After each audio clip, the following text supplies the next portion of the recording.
Shalom, puji Yesus. Hari ini saya bersyukur diberi kesempatan yang indah untuk menyampaikan isi hati Tuhan yang kesekian ya di channel Bukit Sion, di acara kesaksian hidup saya yang ke-53. Saya bersyukur ya bisa bertemu lagi ya dengan saudara-saudara semua yang dikasihi Tuhan dimanapun berada saat ini. Kita bersyukur ya, kita dalam keadaan sehat dan tak kekurangan suatu apapun juga. Semua ini karena anugerahnya yang luar biasa dalam hidup kita dan karena kasih karunia-Nya yang besar dalam hidup kita. Amin. Sebelum saya memulai acara ini, saya akan berdoa terlebih dahulu.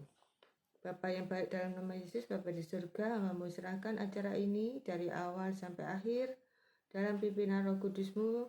Biarlah Kau pakai hamba-Mu ini sebagai alat-Mu untuk menyampaikan isi hati-Mu. Kami siap mendengarkan isi hati-Mu ya Bapa. Terima kasih ya Bapa. Haleluya. Amin.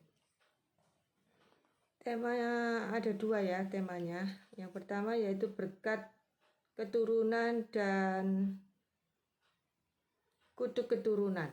Ya, jadi sering ya kita mendengar khotbah tentang ini, tapi tidak ada salahnya ya Tuhan mengingatkan kembali pentingnya kita hidup benar di matanya ya, karena itu menentukan ya kita menerima berkat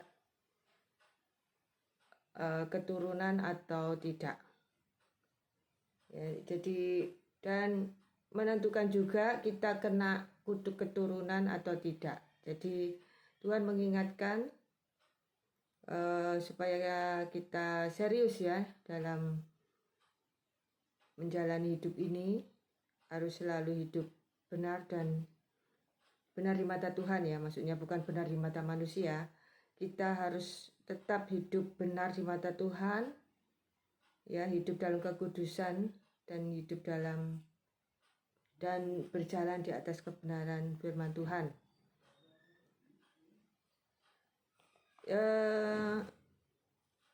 Sering ya kita bingung ya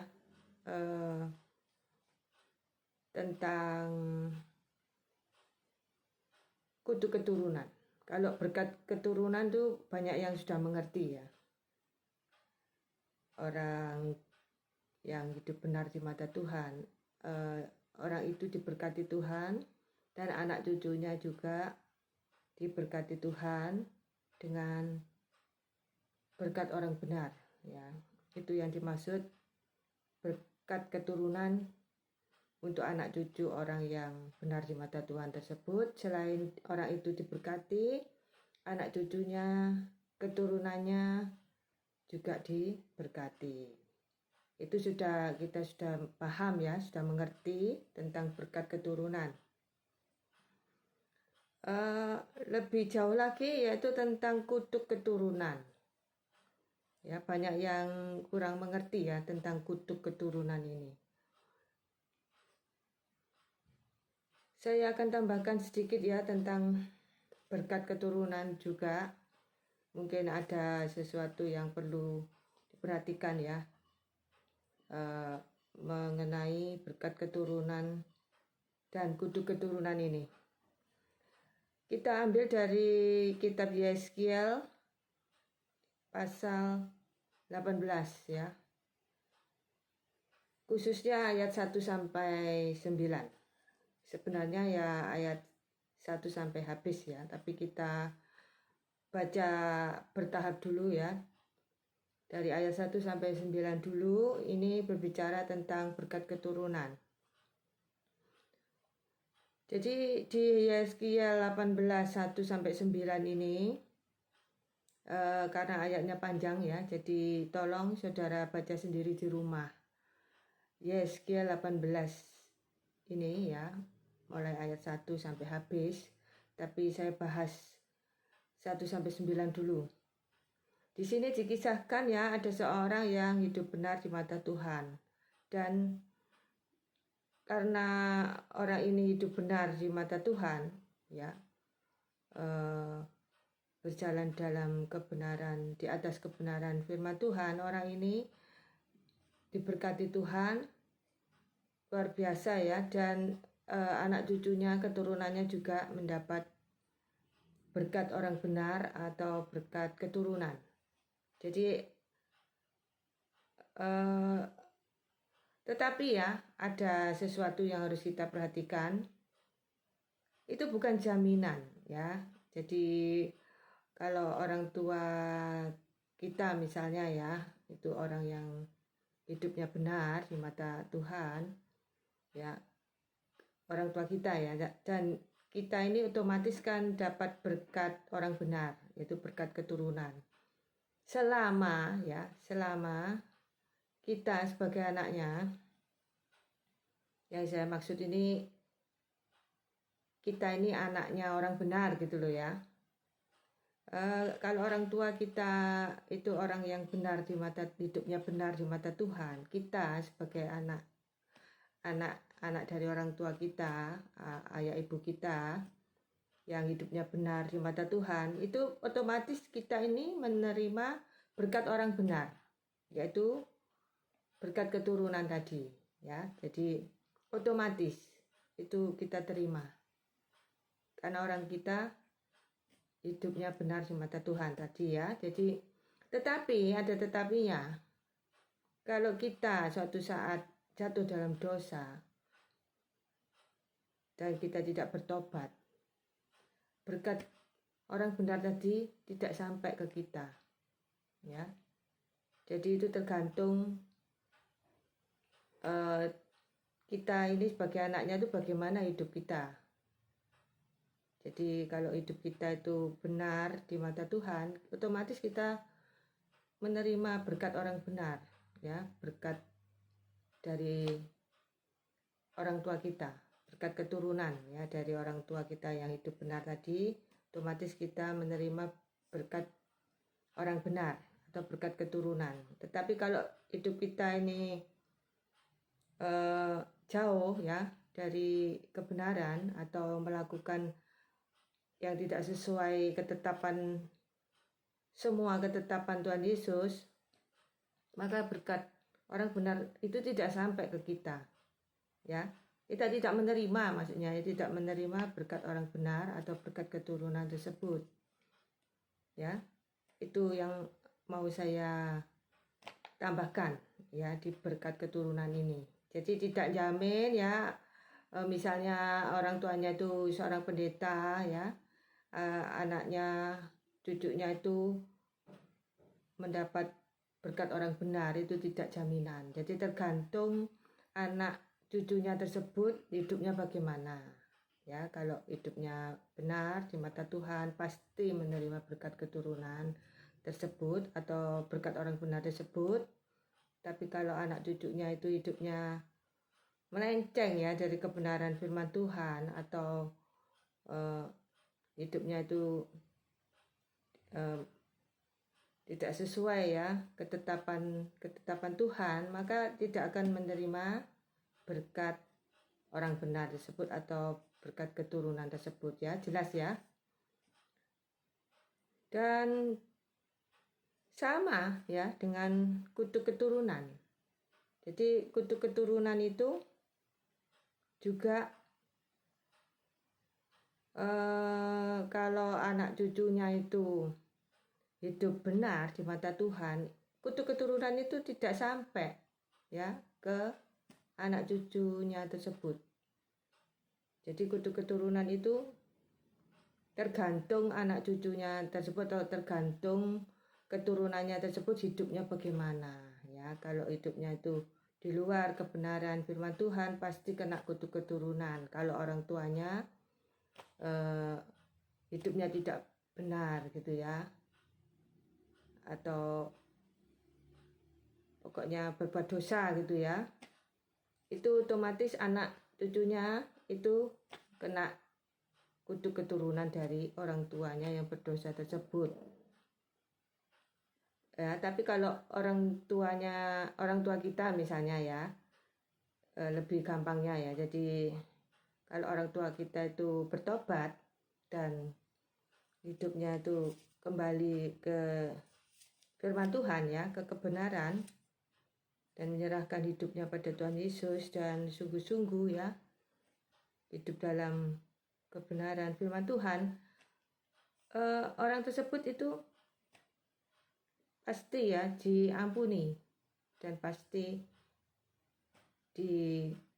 Tuhan tidak mengingat lagi kesalahan orang tua kita tersebut jika orang tua kita bertobat. Ya, jadi kalau orang tua kita bertobat, otomatis kita tidak kena kutuk keturunan. Dan kalaupun ya orang tua kita tidak bertobat dan tidak kembali ke jalan yang benar ya, ibaratnya itu belum bertobat gitu ya, anak cucunya itu belum tentu ya kena kutuk keturunan. Jadi tergantung bagaimana hidup anak cucunya itu. Kalau hidup anak cucunya itu hidupnya benar di mata Tuhan, otomatis kutuk keturunan itu dipatahkan oleh kuasa darah Tuhan Yesus ya. Jadi tidak berarti kalau orang tuanya itu berbuat dosa dan belum bertobat, anak cucunya otomatis kena kutuk keturunan, itu belum tentu gitu loh ya. Jadi tergantung anak cucunya itu hidupnya bagaimana. Kalau hidupnya benar di mata Tuhan, anak cucunya itu tidak kena kutuk keturunan. Ya, itu yang harus kita perhatikan ya.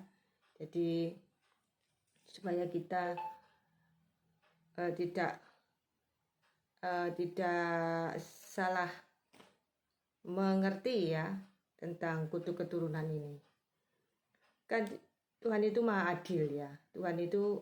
Keadilan Tuhan itu sempurna. Jadi tidak sampai salah. Tidak sampai Tuhan itu salah ya mengatur berkat keturunan dan kutuk keturunan ini. Tidak mungkin Tuhan itu salah ya mengaturnya. Kan setiap orang itu kan bertanggung jawab ya atas hidupnya ya, dan harus menanggung ya akibat dosa dari kesalahannya itu ya. Tiap orang itu harus menanggung ya dosa yang dilakukannya. Jadi tiap orang itu bertanggung jawab gitu ya atas kehidupannya, dan tidak boleh hidup seenaknya sendiri, harus sungguh-sungguh ya ikut Tuhan. Jadi kita tahu ya, orang benar itu tentu saja orang yang berperilaku setia pada Tuhan Yesus ya, orang yang tidak melakukan sesuatu yang cemar ya, orang yang hidup menurut kebenaran firman Tuhan ya, dan seterusnya ya. Jadi ada ayatnya ya tentang berkat keturunan ini, yaitu di Amsal 11 ayat 21. Saya bacakan ya. Sungguh orang jahat tidak akan luput dari hukuman, tetapi keturunan orang benar akan diselamatkan. Amin. Saya ulang ya. Amsal 11 ayat 21. Sungguh orang jahat tidak akan luput dari hukuman, tetapi keturunan orang benar akan diselamatkan. Amin. Sudah jelas ya di ayat ini. Yang selanjutnya yaitu di Amsal 20 ayat 7. Mari kita buka bersama. Saya bacakan ya. Orang benar yang bersih kelakuannya, berbahagialah keturunannya. Saya ulang ya, Amsal 20 ayat 7. Orang benar yang bersih kelakuannya, berbahagialah keturunannya. Amin. Yang selanjutnya yaitu di Mazmur 37 ayat 25. Saya bacakan ya.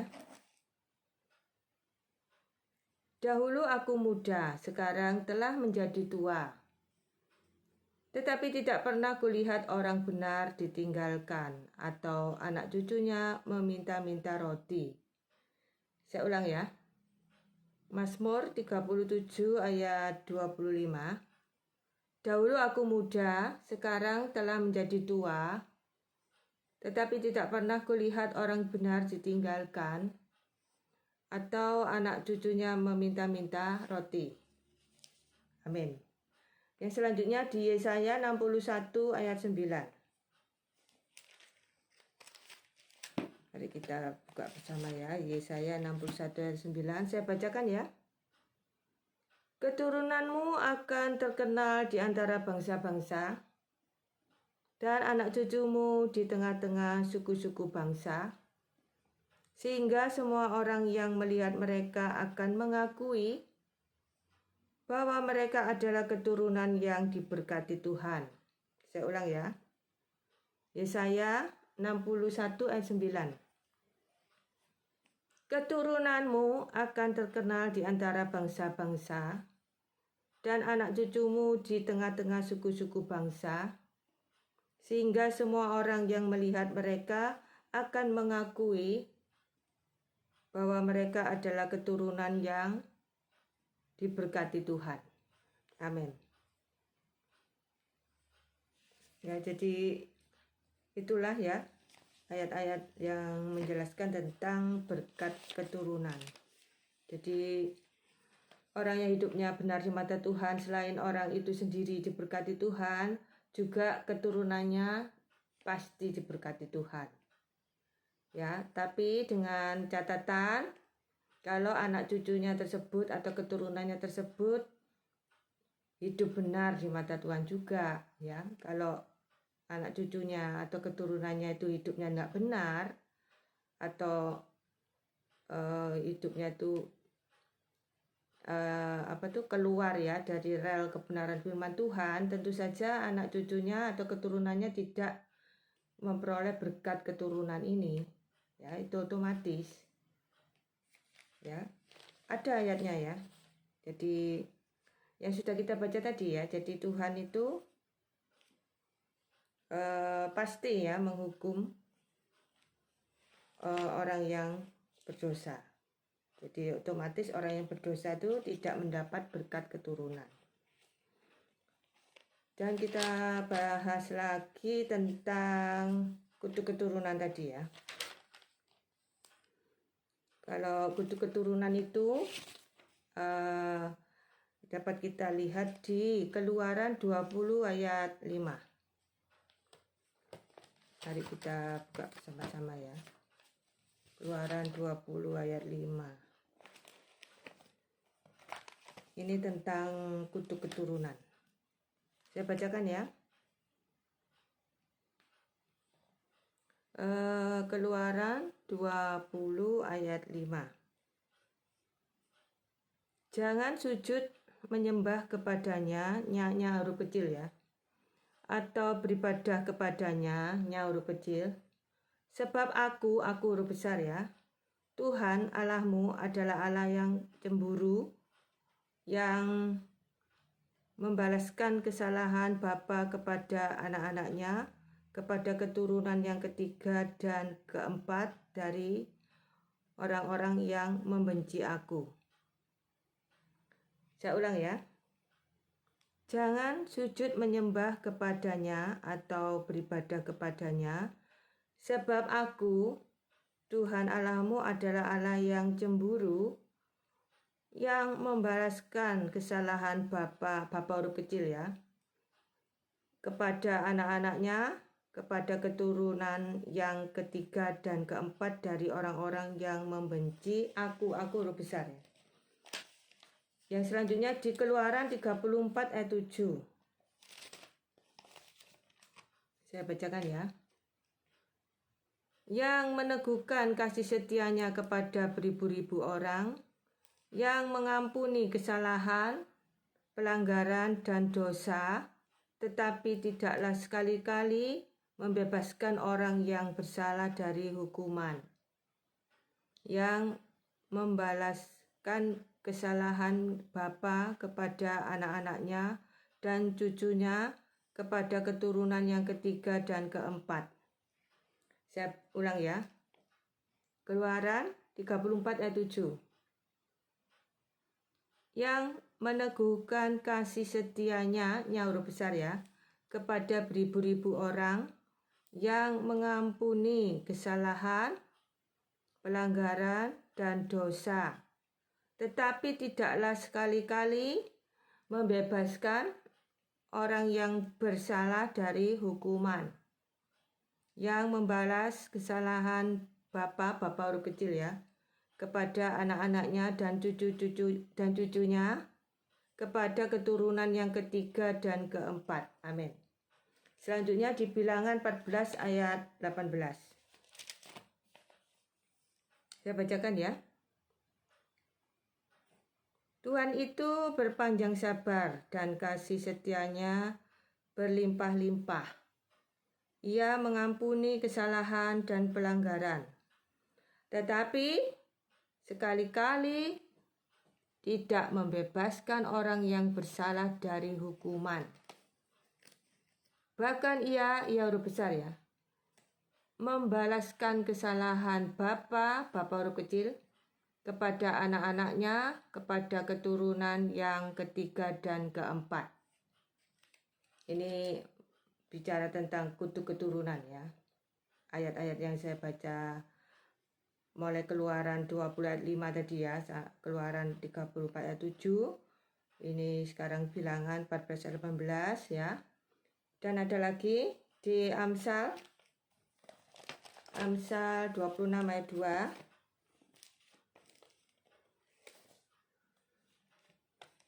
Mari kita buka bersama-sama ya, Amsal 26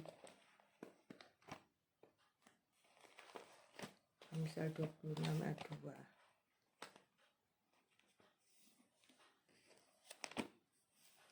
Amsal 26 ayat 2 ini ya.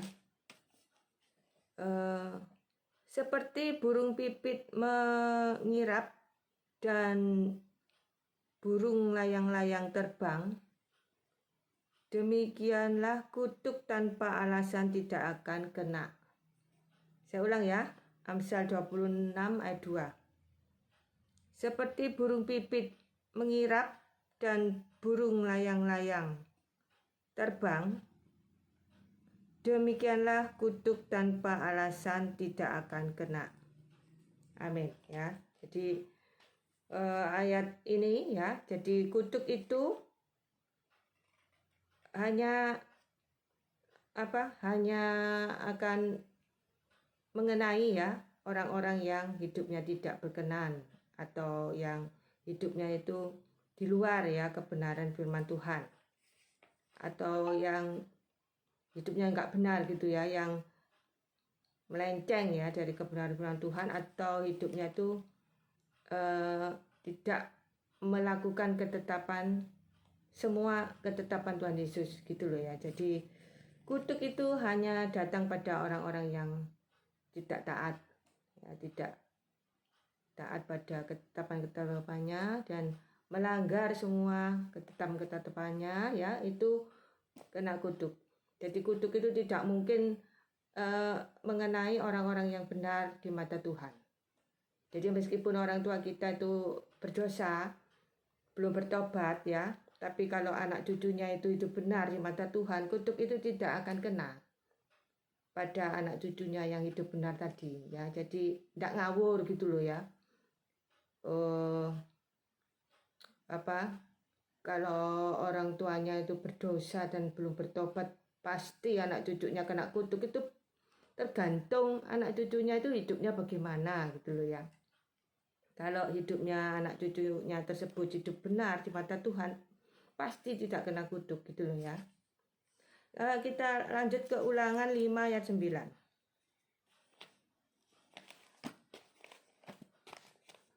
Saya bacakan ya.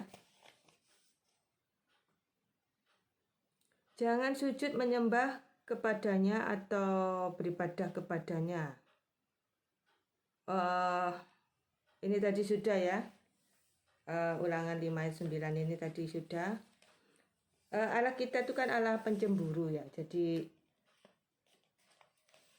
kalau orang tua kita itu menyembah ilah lain, itu pasti orang tua kita berdosa. Demikian juga anak cucunya, ya kalau menyembah ilah lain, ya mengadakan perjanjian dengan ilah lain, ya meminta rezeki dari ilah lain, ya meminta kesembuhan dari ilah lain, baik orang tua kita ataupun anak cucunya, itu pasti dihukum oleh Tuhan karena itu tidak sesuai ya dengan firman Tuhan. Jadi dan itu sangat melukai hati Tuhan karena Tuhan itu Tuhan yang pencemburu. Ya, jadi kalau kita sampai menyembah ilah lain atau mengadakan perjanjian atau ikatan dengan ilah lain, itu tidak berkenan di hadapan Tuhan ya, karena Allah kita itu Allah yang pencemburu. Jadi jangan sampai kita menyembah ilah lain ya, karena itu merupakan perbuatan yang sangat mendukakan hati Tuhan ya. Jadi semua itu bertanggung jawab gitu loh ya atas dirinya masing-masing ya. Semua harus menjaga ya hidupnya itu benar di mata Tuhan, baik orang tua kita sendiri ya, anak kita itu juga harus diajarkan ya untuk tetap hidup benar di mata Tuhan ya. Kita harus senantiasa ya mengingatkan anak kita ya, supaya anak kita itu menjaga kekudusan ya, menjaga hidupnya supaya benar di mata Tuhan gitu ya. Yang selanjutnya yaitu tema yang kedua, yaitu tentang kerukunan di dalam gereja ya. Tema yang kedua ini kita diingatkan Tuhan ya, kita diingatkan Tuhan untuk rukun ya. Sepertinya itu sederhana gitu ya, rukun, padahal ya tidak mudah ya untuk mempraktekkan rukun ini dalam gereja ya. Jadi Tuhan mengingatkan kita ya, bahwa kalau dalam gereja itu ada kerukunan, itu ada Tuhan itu loh ya, kasarannya itu seperti itu. Kalau di gereja tidak ada kerukunan, itu di gereja itu tidak ada Tuhan gitu loh ya, kasarannya seperti itu.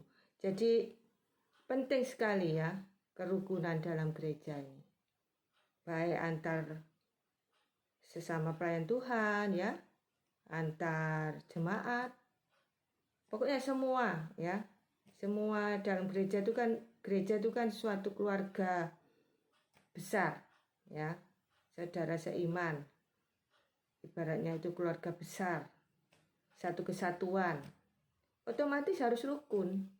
Tapi kenyataannya itu anggota jemaat dalam suatu gereja itu kenyataannya itu banyak yang nggak rukun. Ini bukan rahasia lagi ya, ini sudah suatu fakta ya, kenyataan. Kita introspeksi diri ya, semua sebagai jemaat suatu gereja introspeksi diri, apakah saya ini sudah rukun dengan sesama jemaat di gereja saya. Itu kita yang tahu ya. Jadi Tuhan ingin kerukunan antar jemaat ya, saling mendoakan, saling menguatkan iman, jangan saling menjatuhkan, saling menghakimi, saling menggosip ya. Itu tidak ada Tuhan loh di dalam gereja tersebut. Kalau jemaatnya atau antar pelayan gerejanya itu tidak rukun, itu gereja itu ya kasarannya itu tidak ada Tuhan dalam gereja tersebut. Ini penting sekali ya kerukunan ini. Kita lihat di Mazmur 133 ayat 1-3. Pentingnya rukun dalam gereja ini terdapat di Mazmur 133 ayat 1-3. Saya bacakan ya. Perikopnya itu persaudaraan yang rukun. Sungguh alangkah baiknya dan indahnya apabila saudara-saudara diam bersama dengan rukun. Ayat 2, seperti minyak yang baik di atas kepala meleleh ke janggut. Ayat 3, lalu saya teruskan ya, yang meleleh ke janggut Harun dan ke leher jubahnya. Ayat 3, seperti embun gunung Hermon yang turun ke atas gunung-gunung Sion. Saya ulang ya. Mazmur 133 ayat 1-3. Perikopnya persaudaraan yang rukun. Nyanyian Siarah Daud. Sungguh alangkah baiknya dan indahnya apabila saudara-saudara diam bersama dengan rukun. Ayat 2, seperti minyak yang baik di atas kepala meleleh ke janggut, yang meleleh ke janggut Harun dan ke leher jubahnya. Ayat 3, seperti embun gunung Hermon yang turun ke atas gunung-gunung Sion. Amin. Jadi di ayat ini ada kata rukun. Ya, jadi pentingnya kerukunan dalam gereja. Ini sering kita tidak sadar ya bahwa selama ini kita bergereja, kita mungkin dengan teman gereja kita ada clash ya, ada salah paham atau ada perpecahan ya, sebaiknya kita harus saling memaafkan ya, dan kembali hidup rukun ya antar jemaat. Jadi kita harus bisa ya melepaskan pengampunan ya dengan sesama jemaat di gereja kita. Ya, jangan sampai ada perselisihan atau permasalahan yang belum diselesaikan. Jadi harus segera diselesaikan dan kita harus hidup rukun dengan semua jemaat di gereja kita. Ya, jadi jangan menjadi jemaat yang terpaksa gitu ya, rukunnya itu terpaksa ya. Kita harus rukunnya itu natural gitu loh ya. Tidak ada paksaan gitu loh, rukunnya itu rukun yang dari kesadaran kita sendiri gitu loh ya. Jangan ada paksaan dari pendeta atau dari teman gereja yang lain ya, jangan. Jadi itu harus dari kesadaran kita sendiri. Ya, kita harus belajar dari karakter Tuhan Yesus ya. Kita harus belajar dari karya Roh Kudus, yaitu karya Roh Kudus itu kan menginsafkan dunia akan dosa ya, dan memimpin ya kita ke dalam segala kebenaran ya, dan mengingatkan kita ya akan apa yang semua pengajaran Tuhan Yesus yang sudah pernah kita dengar itu kita diingatkan kembali oleh Roh Kudus. Ya, kita harus peka mendengar suara Roh Kudus dan meneladani karakter Tuhan Yesus. Ya, jadi hati-hati gitu ya. Jangan sampai kita itu tidak rukun. Jangan sampai ya kita itu ada hati yang tidak sesuai dengan firman Tuhan ya, yang seperti yang ada dalam Amsal 6 ayat 17-19. Mari kita baca ya. Amsal 6 ayat 17 sampai 19 saya bacakan ya. Mata sombong, lidah dusta, tangan yang menumpahkan darah orang yang tidak bersalah, ayat 18. Hati yang membuat rencana-rencana yang jahat, kaki yang segera lari menuju kejahatan, ayat 19. Seorang saksi dusta yang menyembur-nyemburkan kebohongan dan yang menimbulkan pertengkaran saudara. Ya, itu ya, sampai di situ. Saya ulang ya. Jadi jangan sampai ya kita itu melakukan yang ada di Amsal 6 ayat 17 dan 19 ini harus kita jauhi ya. Yaitu apa? Ini semua hal-hal ini tidak disukai Tuhan ya. Ini berdosa. Jadi kayak seperti ini ya, ayat 17. Mata sombong, lidah dusta, tangan yang menumpahkan darah orang tak bersalah, hati yang membuat rencana-rencana yang jahat, kaki yang segera lari menuju kejahatan. Ayat 19. Seorang saksi dusta yang menyembur-nyemburkan kebohongan dan yang menimbulkan pertengkaran saudara. Ini yang menimbulkan pertengkaran saudara ini seperti mengadu domba gitu ya. Jangan sampai ya di gereja itu kita mengadu domba ya. Kita melakukan hal-hal yang ada di Amsal ini tadi loh ya. Jangan sampai. Tuhan mengingatkan kita betapa itu ya tidak disukai oleh Tuhan. Ya, jadi sekali lagi ya, jadi kerukunan itu penting sekali untuk dibangun di suatu gereja. Ya.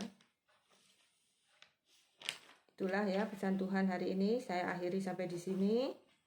Sampai ketemu di acara selanjutnya. Terima kasih sudah mengikuti acara ini dari awal sampai akhir. Sampai ketemu di acara selanjutnya. Salam. Tuhan memberkati kita semua.